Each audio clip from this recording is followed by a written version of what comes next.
Қазақстан Республикасының президенті Қасым-Жомарт Тоқаев қолдаған ұлы ақын Абайдың өлеңдерін оқу эстафетасын жалғастырамын.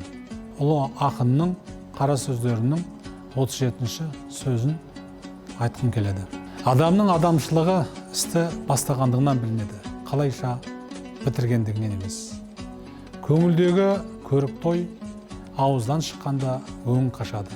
Кісіге біліміне қарай болыстық қыл, татымсызға қылған болыстық өзі адамды бұзады.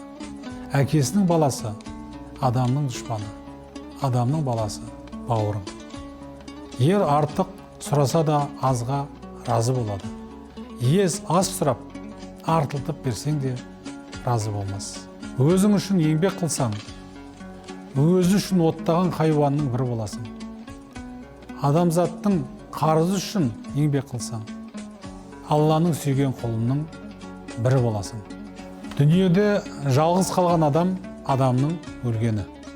Ашулы адамның сөзі аз болса, ыза қуаты артында болғаны. Биік мансап, биік жартас. Ерінбей еңбектеп, жылан да шығады. Екпіндеп ұшып, қыран да шығады. Жікшіл ел жетпей мақтайды. Жел өкпелер шын деп ойлайды. Дүние үлкен көл, заман соққан жел. Алдыңғы толқын ағалар, артқы толқын інілер, кезекпенен өлінер, баяғыдай көрінер. Бақпен асқан патшадан, мимен асқан қара артық. Сақалын сатқан кәріден, еңбегін сатқан бала артық. Тоқ тіленші адамның сайтаны, қарекетсіз сопы монтаны.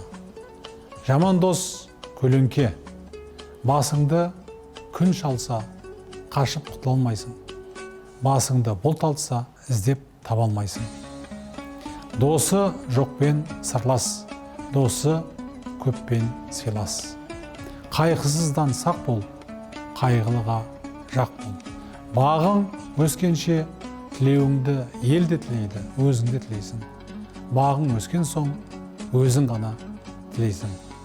Құрметті қауым, ұлы ақын Абайдың 19-шы ғасырдың соңында жазған қара сөздері қазір қанат сөздерге, мақал мәтелдерге айналып, рухани құндылығымызға айналып отыр.